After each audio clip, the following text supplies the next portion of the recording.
வாங்கிட்டு வந்திருக்கேன். மஞ்சத்தூள் போட்டு க்ளீன் பண்ணி வச்சிருக்கேன். இது வந்து சிக்கன் குழம்புக்கு, இது பெப்பர் சிக்கன் கிரேவி, இது சிக்கன் 65 எடுத்து வச்சிருக்கேன். இப்போ நம்ம செய்முறையை பார்க்கலாம். வச்சுருவோம். கடாயை வச்சாச்சு. நல்லெண்ணெய், நாட்டுக்கோழினா நல்லெண்ணெய் ஊற்றுவேன். பிராய்லர்னால நான் கடலெண்ணெய் யூஸ் பண்ணுவேன். வெங்காயத்தை போட்டுக்கலாம்.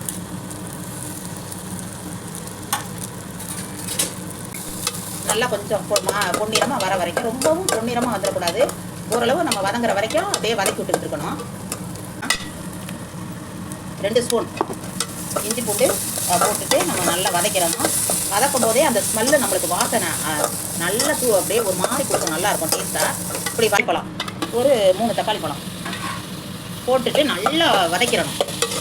அந்த தக்காளி வெங்காயமும் நல்லா வதங்கிடணும். வதக்கிறதுக்கு ரொம்ப கொஞ்சம் அதிகமான நேரம் எடுக்குது அப்படின்னா கொஞ்சம் லைட்டாக உப்பு சேர்த்துக்கோங்க. உப்பு சேர்த்துட்டு வதக்கிட்டோம்னா சீக்கிரம் வதங்கிடும். மஞ்சத்தூள் போட்டுக்கோங்க. இப்போ கறியை போட்டுற வேண்டியதான். சிக்கனை போட்டுட்டோம்.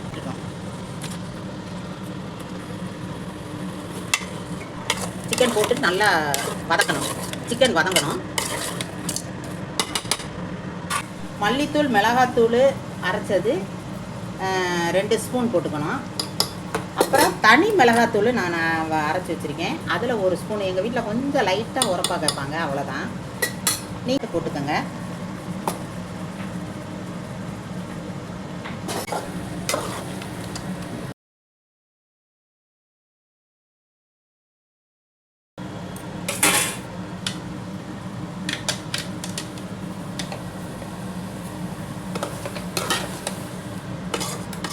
வதக்கி விட்டுட்டு கொஞ்சம் தண்ணி, கொஞ்சம் வேகராப்பில் தண்ணி ஊற்றிக்கலாம். எடுத்துக்கலாம். அவ்வளோதான். இதுக்கு இந்த மசால் போட்டு இது பண்ணதுக்கு பின்னாடி நம்ம தேங்காய் ரெடி பண்ணிக்கலாம். நான் அரை முடி தேங்காய் அரைச்சி வச்சுக்கோங்க. கடைசியாக இறக்க போகும்போது நான் சொல்கிறேன், ப்ரிப்பேர் பண்ணி வச்சுக்கோங்க. சீரகத்தூள் 2 ஸ்பூன், சோம்புத்தூள் 1 ஸ்பூன், மிளகு 2 ஸ்பூன் எடுத்து வச்சுக்கோங்க. அதுக்கப்புறம் கொஞ்சம் கறி வெந்ததுக்கப்புறம் நம்ம இந்த தேங்காய் எல்லாத்தையும் போட்டுருவோம். இந்த மசால் வாடை போட்டு தூள், சோம்புத்தூள், மிளகுத்தூள் எல்லாத்தையும் போட்டாச்சு.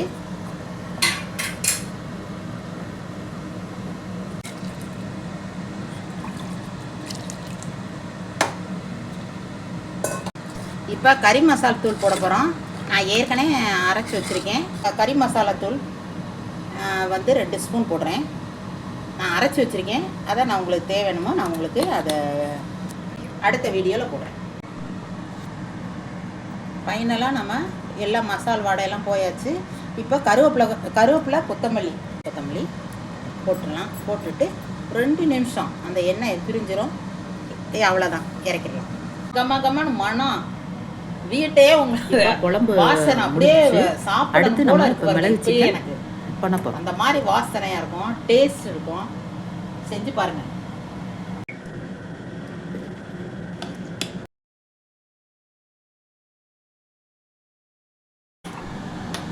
இப்போ நீங்கள் அப்படியே போட்டுக்கிட்டே இருங்க. நான் அப்படியே இதில் போட்டுக்கிறேன்.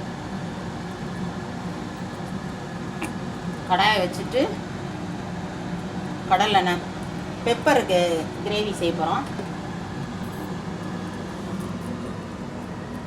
இதில் 1 போட்டுக்கிடுவேன். எண்ணெய் காஞ்சோம். எண்ணெய் காஞ்சதுக்கப்புறம் இவங்களுக்கு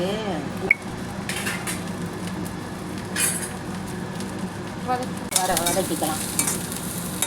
ஒரே ஒரு பிரிஞ்சி இலை போட்டுட்டு இந்த இதை நல்லா வதக்கிட்டு நல்லா வதங்கட்டும். சரி, ஒரிஜினல் கடலெண்ணெய்னால முறையாக வருது. இஞ்சி பூண்டு பேஸ்ட்டு போட்டுக்கலாம்.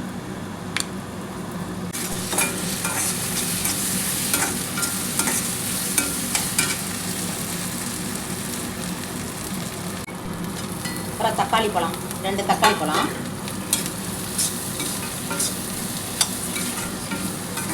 என்னோட கைப்பக்குவத்தில் தான் இவ்வளோ கறிக்கு இவ்வளோ உப்பு அப்படின்ற அந்த அப்படியே பழகிட்டேன்னா, நீங்களும் எவ்வளோ கறி எடுக்கிறீங்களோ அதுக்கு தகுந்த மாதிரி. இப்போ நான் எடுத்துருக்க 1 கிலோ சிக்கனு கிரேவிக்கும் 1 கிலோ வந்து கோழி குழம்புக்கு எடுத்திருக்கேன். ஆனால் நம்மளுக்கு சீக்கிரமே வேலை முடிஞ்சிடும். அதிகமாக வந்து இந்த இரும்பு கடா தான் யூஸ் பண்ணுவேன். இல்லை ஒரு ஸ்பூன் மஞ்சத்தூள் போட்டுக்கலாம்.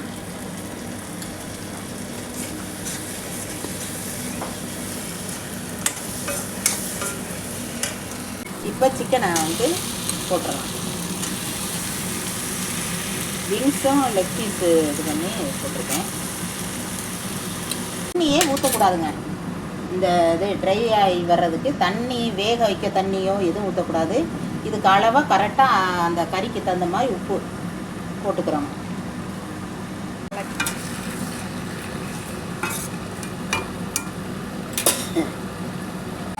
நல்லா வேகட்டும், மூடி போட்டுருவோம். பெப்பர் போட்டுக்கோங்க, உரப்புக்கு தகுந்த மாதிரி போட்டுக்கோங்க. நான் 3 ஸ்பூன் போட்டிருக்கேன். பச்சை மிளகாய் கீறுனதை போட்டுறேன். போட்டுட்டு அது நல்லா ட்ரை ஆகி வர்ற வரைக்கும் நம்ம வெயிட் பண்ணுவோம்.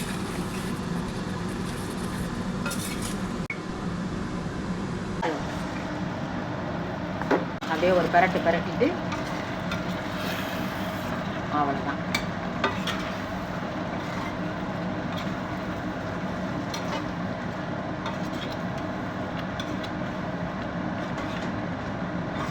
Pepper chicken ready. White rice, chicken குழம்பு,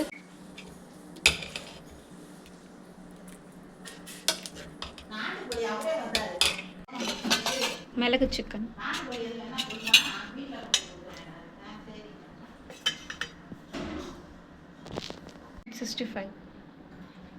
வந்து ரசம் கொதிக்க விடாம அப்படியே முறை கட்டின மணிக்கு இறக்கிறேன்னா, நான் எப்பயுமே நான்வெஜ்ஜுக்கு பூரா ரசம் வச்சுருவேன். நீங்கள் ஷேர் பண்ணுங்கள், சப்ஸ்கிரைப் பண்ணுங்கள், மறக்காம சர்ப்ரைஸ் பண்ணுங்க. தேங்க்யூ.